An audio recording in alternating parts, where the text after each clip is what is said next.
4, versículo 20, gloria al Señor. Y luego vamos a trasladarnos a Primera de Timoteo, capítulo 4, versículo 16.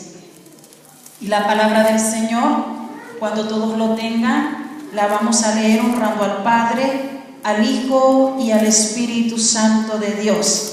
Y la palabra de Dios reza de la siguiente manera: porque no podemos dejar de decir lo que hemos visto y oído. Léalo conmigo en voz alta. Porque no podemos dejar de decir lo que hemos visto y oído.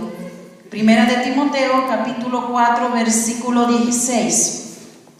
Ten cuidado de ti mismo y de la doctrina. Persiste en ello, pues haciendo esto te salvarás a ti mismo y a los que te oyeren. Vuelvo a leerlo. Ten cuidado de ti mismo y de la doctrina. Persiste en ello, pues haciendo esto te salvarás a ti mismo y a los que te oyeren. Señor, gracias por tu palabra, Señor.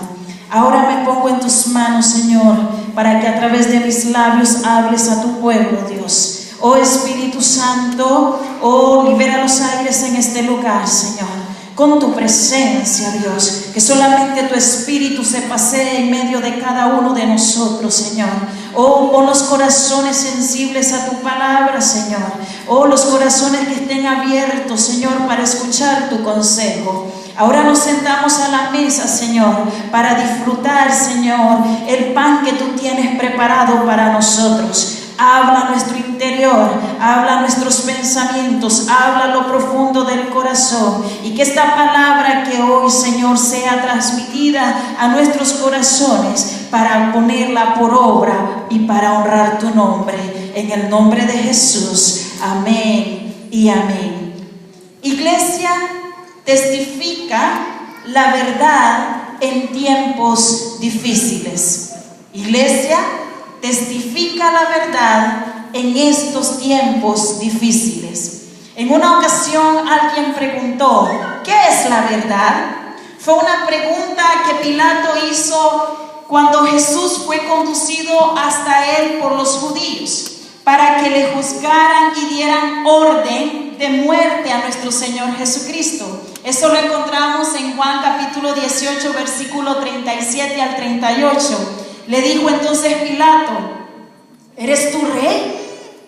Y respondiendo Jesús le dice: tú dices, yo soy rey. Yo para esto he nacido, le dice el Señor a Pilato, y para esto he venido al mundo, para dar testimonio de la verdad. Todo aquel, dice el Señor Jesús, que es de la verdad, oye mi voz. Le dijo Pilato: ¿qué es la verdad?, le dijo al Señor Jesús. Y cuando hubo dicho esto, o esta pregunta, Pilato al Señor Jesús, ¿qué es la verdad?, él salió hacia afuera, donde estaban los judíos, y le dijo: yo no encuentro nada malo en este hombre, no encuentro ningún delito en él. La verdad, o el significado de la verdad, es algo auténtico, es la conformidad de lo que se dice con lo que se siente y lo que se piensa, la conformidad de lo que yo digo con lo que yo siento y con lo que yo pienso. Jesús anteriormente había proclamado en Juan 14:6 y dijo: yo soy el camino, la verdad y la vida, y nadie viene al Padre sino por mí. Jesús era la verdad, Jesús era el testimonio encarnado de su Padre Celestial. Jesús es la verdad de lo que había sido profetizado por el profeta Isaías en el capítulo 7, versículo 14, cuando dijo: por tanto, el Señor mismo os dará señal. He aquí la Virgen concebirá y dará a luz un niño, y llamarán su nombre Emmanuel, que traducido es Dios con nosotros. Y en el versículo 9, versículo 6, en el capítulo 9, versículo 6 de Isaías dice: porque un niño nos es nacido, hijo nos es dado, y el principado sobre su hombro, y se llamará su nombre admirable, consejero, Dios fuerte, Padre eterno, príncipe de paz. Aleluya, príncipe de paz. Príncipe de paz. Cuando yo leo esa palabra, yo me quedo inquieta, porque Él es la profecía, Él es la verdad. Y en Isaías 53 tenemos escrituralmente todo el sacrificio expiatorio de nuestro Señor Jesucristo, lo que Él iba a pasar por amor a nosotros los seres humanos. Gloria al Señor. Pilato lamentablemente no pudo conocer la verdad teniéndola frente a frente, cara a cara delante de él. Ni siquiera en el momento que estaba viendo a Jesús pudo reconocer que era el Hijo de Dios. Solamente con sus palabras dijo: ningún delito encuentro en este hombre, no encuentro nada malo. Pero él no pudo darse cuenta que él era el Hijo de Dios, el que había venido para salvar a él de sus pecados, que había venido en forma de hombre para salvarle a él, y no solamente a la nación judía, sino también a los romanos, a los griegos y a todas las naciones del mundo, para darles el camino de la salvación. En nuestros tiempos la gente sigue buscando la verdad, al igual que Pilato. El hombre sigue, sin embargo, buscando por donde sea, consciente e inconscientemente, en dónde encontrar la verdad. Muchas veces al hombre le es más fácil aferrarse a la mentira que a la misma verdad, porque para ellos es más fácil practicar lo que no le agrada a Dios que lo que le agrada al Señor.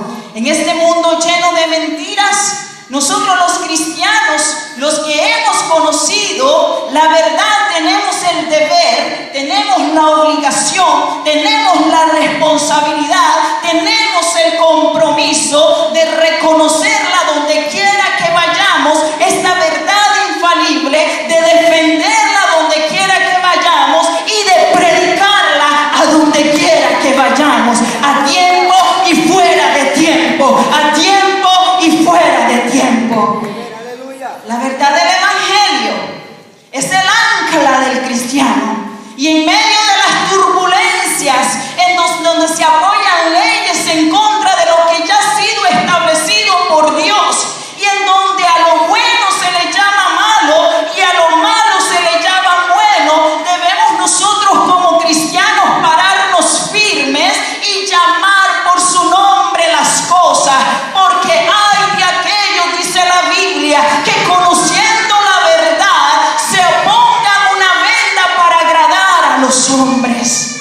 El profeta Isaías en el capítulo 5, versículo 20 dice: ay de aquellos que a lo malo dicen bueno y a lo bueno malo, que hacen de la luz tinieblas y de las tinieblas hacen luz, que ponen lo amargo por dulce y lo dulce por amargo. Delante de Dios todos darán cuenta. Por tal razón, nosotros como iglesia de Jesucristo, primero debemos de resistirnos al engaño. En segundo lugar, debemos de vivir en la gracia de Dios. Y en tercer lugar, debemos de perpetuar, debemos de fomentar lo que es la verdad del Evangelio. Resistir al engaño. ¿Qué implica que nosotros nos resistamos al engaño? Hay dos tipos de resistencia. Una en la cual usted puede levantar o soportar algo pesado y dice: yo soy musculoso, yo me puedo levantar 100 libras y a mí nadie me gana. Tengo resistencia, mi espalda me aguanta, aunque soy chiquito y flaquito, pero a mí nadie me gana levantar un quintal de arroz, un ejemplo. Este es un tipo de resistencia. Hay otro tipo de resistencia cuando usted se opone a algo que no está de acuerdo a los principios que usted tiene en su vida. Y el tipo de resistencia que Dios quiere que usted y yo tengamos es aquella resistencia donde nos opongamos a todo aquello que va en contra de los principios cristianos. La iglesia en los primeros años presentó muchos desafíos. Fueron perseguidos por su fe, fueron azotados, fueron calumniados, fueron perseguidos. perseguidos. Tenemos el ejemplo de Pedro, de Juan, de Esteban, donde les fue prohibido de proclamar el evangelio y tuvieron que decir con toda la fuerza de su corazón: es necesario obedecer a Dios antes que a los hombres. En Hechos capítulo 4 versículo 19 dice: mas Pedro y Juan respondieron diciendo: juzguen ustedes vosotros si es justo delante de Dios obedecer a vosotros antes que a Dios. Aquella gente se quedó espantada y dijeron: ¿cómo es posible que esta gente nos salga con esto ahora, cuando los tenemos enfrente de todos aquí, y nos digan que si es necesario, si es menester obedecer a Dios que antes que a los hombres? Ellos no tuvieron palabra que decirle a los apóstoles. Y en Hechos capítulo 5 versículo 29 dice: respondiendo Pedro y los apóstoles dijeron: es necesario obedecer a Dios antes que a los hombres. ¿Sabía usted que ese no es el mayor peligro de la iglesia y de los primeros cristianos? Y por eso el apóstol Pablo se preocupa, porque ve una maldad mayor dentro de la iglesia, o que acecha a la iglesia, que atenta, que amenaza con deslizarse dentro del rebaño, creando un caos interior dentro de su pueblo y no exterior como lo era la persecución en aquel tiempo. Y lo que está amenazando a la iglesia, trayendo caos interior, es el error doctrinal que anda por allá afuera. Los errores doctrinales. Y en ese tiempo de la iglesia primitiva, habían personas entre los líderes que habían seguido a Cristo, pero que se alejaron de la fe del Señor y comenzaron a dejarse seducir por espíritus malignos y se enredaron en la trampa del error doctrinal y comenzaron a enseñar entre el pueblo de Dios mentiras, gloria al Señor, y perversiones que confundían al pueblo de Dios. Esto indicaba el nivel espiritual en el cual habían caído en ese tiempo los líderes dentro de la iglesia. Había endurecimiento del corazón, había una conciencia cauterizada, como si le hubieran aplicado un hierro al rojo vivo que generó una coraza que impedía oír y responder en obediencia a la voz de Dios. En nuestros tiempos también estamos observando doctrinas erróneas y espíritus de error, de los cuales el Espíritu Santo nos advirtió sobre estos tiempos, que es lo que llamamos apostasía. El problema de esto no son los falsos maestros, sino la manera como el cuerpo de Cristo responde a las enseñanzas de los falsos maestros. Si el pueblo del Señor está debidamente instruido en la palabra, en el conocimiento, si lleva una vida de oración, de entrega profunda delante de Dios, si tiene discernimiento de espíritu, si tiene los dones del Espíritu para poder identificar y bloquear toda clase de engaño que el enemigo de las almas ande tirando por allá afuera. Ayer, antier, escuché una noticia que en Corea del Sur hay un lugar que se le llama Tierra Santa, que allí nació y allí es el reino de Dios. Esa iglesia predica el amor y la gloria de la madre, la nueva Jerusalén para el mundo entero.